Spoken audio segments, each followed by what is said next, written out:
তো নমস্কার বন্ধুরা, এডুকেশন কালচার ইউটিউব চ্যানেলে তোমাদের প্রত্যেককে স্বাগতম। তোমরা যারা এই চ্যানেলের রেগুলার ভিউয়ার রয়েছো, তোমরা জানো যে আমি কিন্তু এই চ্যানেল থেকে তোমাদের জন্য সাজেশান ভিডিও আপলোড করি। তো এখন তোমাদের জন্য WBSCTর আন্ডারে তোমরা 4th সেমিস্টারের ইলেকট্রিক্যাল ইঞ্জিনিয়ারিং যারা স্টুডেন্ট রয়েছো তাদের জন্য সাজেশান ভিডিও আপলোড করা হচ্ছে। তোমাদের একটা অত্যন্ত গুরুত্বপূর্ণ topic electrical power transmission and ডিস্ট্রিবিউশনের অলরেডি পার্ট 1 এবং পার্ট 2 ভিডিও আপলোডেড হয়ে গেছে। আজকে আলোচনা করব তোমাদের পার্ট 3 ভিডিও নিয়ে, যেটা কিন্তু মোস্ট ইম্পর্ট্যান্ট হতে চলেছে প্রত্যেকের জন্য। তো চলো দেখে নিই প্রশ্নগুলো। তো দেখো, পার্ট 3-র প্রথম প্রশ্ন হচ্ছে 11 নম্বর প্রশ্ন থেকে শুরু হচ্ছে, কারণ অলরেডি দুটো পার্টে আমি 10টা তোমাদের প্রশ্ন কিন্তু দিয়েছি।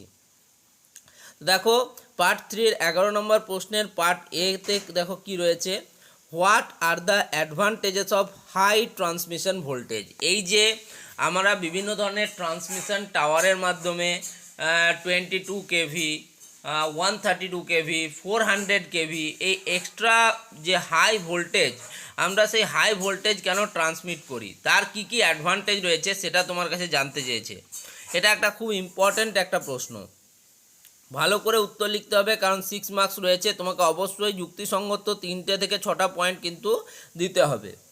এবার হচ্ছে বি, তারই বি পার্ট কি বলছে, give the advantages of HVDC transmission. আমি আগের দিনই তোমাদের বলেছিলাম বেশ কিছু ইম্পর্টেন্ট টপিক রয়েছে তোমাদের ইলেকট্রিক পাওয়ার ট্রান্সমিশন অ্যান্ড ডিস্ট্রিবিউশনের মধ্যে, তার মধ্যে হাই ভোল্টেজ ডিসি ট্রান্সমিশন খুব ইম্পর্টেন্ট। ঠিক আছে, তো এটাই বলেছে তোমাকে অ্যাডভান্টেজেস জানাতে হবে HVDC ট্রান্সমিশনে, তার জন্য রয়েছে 2 মার্কস, 6+2 টোটাল কিন্তু 8 মার্কস। নেক্সট দেখো 12 নম্বর প্রশ্ন। 12 নম্বর প্রশ্নের একটাই part, draw the key diagram of a typical 11 KV by 400 volt indoor substation indoor substation. 11 KV হচ্ছে তার ইনকামার, 400 ভোল্ট হচ্ছে তার আউটগোয়িং। তো তার জন্য তোমাকে একটা কি ডায়াগ্রাম আঁকতে হবে। অবশ্যই বুঝতে পেরেছো যে আমি কি বলতে চাইছি। এটা মূলত তোমাকে জানতে চেয়েছে তোমার মধ্যে SLD বা সিঙ্গেল লাইন ডায়াগ্রাম অঙ্কন করার ক্ষমতা আছে কিনা সেটা যাচাই করা হচ্ছে। তো অবশ্যই কিন্তু তোমাকে SLDটা ভালোভাবে আঁকতে হবে। সবার প্রথমে তুমি একটা ইনকামিং ভোল্টেজ দেখাতে পারো, যেটাকে হচ্ছে তোমার 11 কেভি। তারপরে সেটা কিন্তু তোমার যে বিভিন্ন ধরনের আমাদের কি বল প্রোটেকশান ডিভাইস আছে, সেই প্রোটেকশানের মাধ্যমে এবং লাইটনিং অ্যারেস্টার, সার্জ অ্যারেস্টার সমস্ত কিছু দিয়ে তার পর তোমরা করতে পারো। যে কোনো প্রশ্নতে যদি ডাউট হয় আমাকে কিন্তু বলবে, আমি কিন্তু তার সলিউশন তোমাদের দিয়ে দেবো। ঠিক আছে, আশা করছি এইসব প্রশ্ন তোমরা নিজেরাই সলভ করতে পারবে। তারপরেও বলছি যদি অসুবিধা হয় আমাকে অবশ্যই কিন্তু একবার বলবে।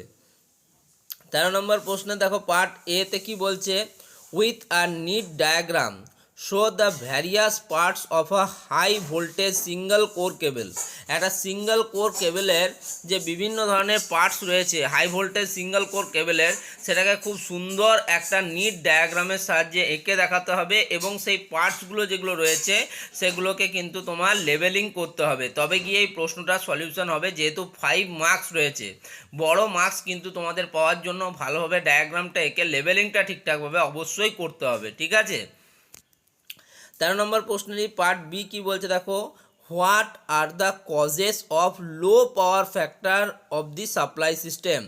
এই যে আমরা ইলেকট্রিসিটি সাপ্লাই করি সেই তার ফলে কিন্তু আমাদের লো পাওয়ার ফ্যাক্টর কেন হয়। তোমরা অনেকেই হয়তো জানো যে যদি আমাদের ইন্ডাস্ট্রিতে ইন্ডাকটিভ লোড যেহেতু বেশি থাকে, সেহেতু আমাদের ইন্ডাস্ট্রির যে পাওয়ার ফ্যাক্টর সেটা কিন্তু তোমার ল্যাগিং হয়ে যায়। ঠিক আছে, তাই জন্য আমরা কিন্তু যে বিভিন্ন ধরনের ক্যাপাসিটার ব্যাংক রয়েছে সেটাকে কিন্তু ইউজ করি আমাদের ইন্ডাস্ট্রিতে সেই পাওয়ার ফ্যাক্টর ইমপ্রুভমেন্টের জন্য। বোঝাতে পারলাম? তো সেই পাওয়ার ফ্যাক্টর ইমপ্রুভমেন্টের জন্য কিন্তু আমাদের ক্যাপাসিটার ব্যাংক বসাতে হয়। তো তোমাকে জানতে চাইছে যে বিভিন্ন ধরনের যে কারণগুলো রয়েছে আমাদের সাপ্লাই সিস্টেমে পাওয়ার ফ্যাক্টর লো হওয়ার, সেটা জানতে চেয়েছে। খুব ইম্পর্ট্যান্ট প্রশ্ন এবং প্রশ্নগুলো সত্যি দেখো একদম মানে 100% এফিসিয়েন্ট প্রশ্ন, সাবজেক্ট ওয়াইজ এফিসিয়েন্ট প্রশ্ন এগুলো। 14 নম্বর প্রশ্নের দেখো একটাই পার্ট কি বলছে, derive the equation of string efficiency. String efficiency তোমাকে ডিরাইভ করতে বলা হচ্ছে ফর 3 সাসপেনশন ইনসুলেটর, 3টে সাসপেনশন ইনসুলেটরের স্ট্রিং এফিসিয়েন্সি দেখাতে বলছে। তোমরা দেখতেই পেলে স্ট্রিং এফিসিয়েন্সির কিন্তু কালকেও দুটো প্রশ্ন স্ট্রিং এফিসিয়েন্সি এবং তার রিলেটেড এসেছিলো। তার মানে এবার কিন্তু স্ট্রিং এফিসিয়েন্সি টপিকটা কিন্তু তোমাদের জন্য খুব ইম্পর্ট্যান্ট একটা টপিক। তোমাদের কলেজের ইন্টারনালে এ নিয়ে প্রশ্ন এসেছিলো কিনা অবশ্যই জানাও। কোশ্চেন নাম্বার 15তে চলে যাব। 15 নম্বর প্রশ্নটা একটা খুব সুন্দর একটা প্রশ্ন, যেটা কিন্তু প্রত্যেক বছর না হলেও 1-2 বছর পর পরই কিন্তু তোমাদের যে এক্সামিনেশান সেটাতে দেখা যায়। কি বলছে দেখো, স্টেট কেলভিনস ল তোমাকে স্টেট করতে হবে for calculation of economical size of কন্ডাক্টরের জন্য তোমাকে কেলভিনস ল যেটা রয়েছে সেটা স্টেট করতে হবে। গিভ ইকুয়েশান, অবশ্যই তার সাথে তোমাকে যে কেলভিনস লয়ের যে ইকুয়েশান রয়েছে সেই ইকুয়েশানটা দিতে হবে। মোস্ট ইম্পর্ট্যান্ট প্রশ্ন, যতগুলো স্টার পারবে দিয়ে দাও, মোটামুটি 5টা স্টার দিয়ে দাও। এই প্রশ্নটা অবশ্যই দেখে যেতে হবে, যে কোনো ধরনের এক্সামিনেশনের খুব ইম্পর্ট্যান্ট প্রশ্ন। State Kelvin's law for calculation of economical size of conductor, give equation. Name various types of main component used in overhead transmission line. আমাদের যে ওভারহেড ট্রান্সমিশন লাইন রয়েছে তার মধ্যে যে বিভিন্ন ধরনের আমরা কম্পোনেন্ট ব্যবহার করি সেগুলো সম্বন্ধে জানতে চেয়েছে।